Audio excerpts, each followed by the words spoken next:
साल पहले शहीद आजम भगत सिंह राजगुरु सुखदेव ने इसलिए शहादत दी थी ताकि हर किसान को उसकी फसल का उचित मूल्य मिले, हर नौजवान के हाथ में रोजगार हो, हमारी माताएं बहनें सुरक्षित रहें और सभी धर्मों और जातियों के लोग मिलजुल के रहें। लेकिन हुआ ये कि 1947 में गोरे अंग्रेज तो चले गए, लेकिन उसके बाद काले अंग्रेज सत्ता में आके बैठ गए और यही कारण है कि पिछले 25 सालों में 20 लाख से अधिक किसानों ने आत्महत्याएं की हैं। हर साल हजारों नौजवान बेरोजगारी के कारण आत्महत्या करते हैं। हर साल हजारों माताओं बहनों के साथ रेप होता है और राजनीतिक पार्टियां धर्म और जाति के नाम पे लोगों को बांट के अपनी राजनीतिक रोटियां सेकती हैं।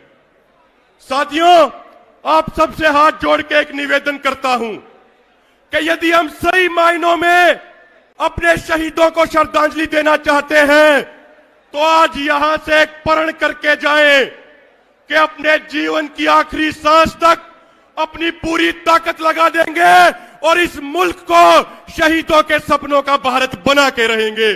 जब ये हम प्रण करेंगे तो शहीदों को सच्ची श्रद्धांजलि होगी। साथियों, आज हमारा देश एक निर्णायक मोड़ पे खड़ा है। ये आंदोलन इस बात का फैसला करेगा कि इस मुल्क में किसानों और नौजवानों की चलेगी या कॉरपोरेट घरानों की चलेगी। ये आंदोलन ये बात तय करेगा कि इस मुल्क में हमारी और आपकी सुनी जाएगी या अंबानी और अडानी की सुनी जाएगी। और एक बात हम कहना चाहते हैं मोदी सरकार को, मोदी सरकार कान खोल के सुन ले, ये किसान कौम है, किसान कौम। ये कौम ना पीछे हटेगी, ना डरेगी, ना दबेगी, ना झुकेगी, क्योंकि ये किसान कौम अंग्रेजों से माफी मांगने वाले सावरकर की वंशज नहीं है, बल्कि अंग्रेजों के खिलाफ लड़ते हुए अपनी कुर्बानी देने वाले शहीद आजम भगत। बोले सोनिहाल। भाइयों, एक दो छोटी छोटी बातें और कहूंगा।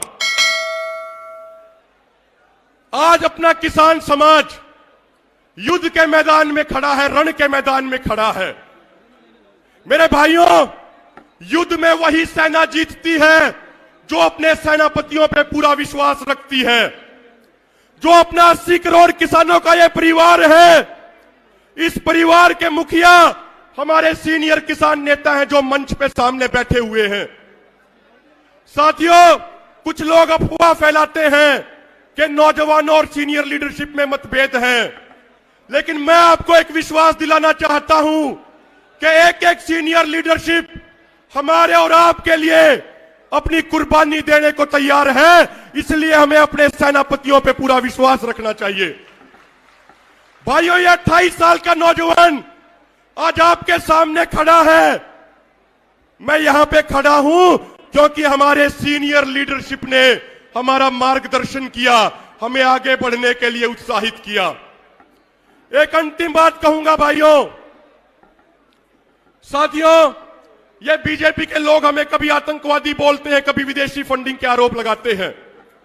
हम मोदी साहब से एक बात कहना चाहते हैं कि मोदी जी, जो आपने चश्मा पहना हुआ है, इस चश्मे में एक लेंस अडानी का है और एक लेंस अंबानी का है। इस अडानी अंबानी वाले चश्मे को उतार के देखिए, इन नौजवान भाइयों में आपको आतंकवादी नहीं बल्कि शहीद आजम भगत सिंह, राजगुरु और सुखदेव दिखेंगे। अपना ये अडानी अंबानी का चश्मा उतार के देखिए, हमारी इन माताओं बहनों में कोई फॉरेन फंडिंग देने वाली नहीं बल्कि झांसी की रानी लक्ष्मीबाई दिखेगी। एक बार चश्मा उतार के तो देखिए। नौजवान भाइयों, दो चीजों का ध्यान रखना जो अपने 10 साल के सामाजिक जीवन में सीखी है। नीति और नीयत साफ रखना। नीति और नीयत साफ रखना, दुनिया की कोई ताकत आपको सफलता से नहीं रोक सकती। और एक बात अपने मन में यह याद रखना कि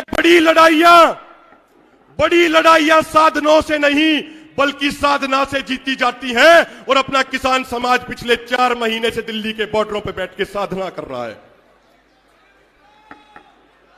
मोदी साहब, 2 पंक्तियां आपको चेतावनी के तौर पे।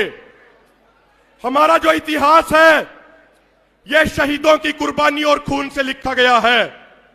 तो मोदी साहब कान खोल के सुन लें कि खून से लिखा इतिहास हम शाही से नहीं मिटने देंगे।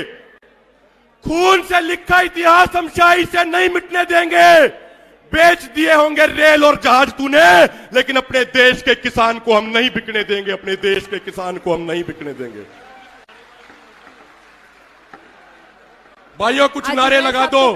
आपकी आवाज दिल्ली में बैठे हुए चाहते हैं पहुंचनी चाहिए। और जिसकी रगों में किसान का खून है, जो 3 वक्त की रोटी खाता है किसान के खेत की, वो दोनों हाथ ऊपर करके नारे जरूर लगाएगा। किसान एकता जिंदाबाद। भाइयों, आपको एक विश्वास दिलाना चाहते हैं जिंदाबाद कि आज आप नारी शक्ति जिंदाबाद हरियाणा की धरती पे बैठे हैं।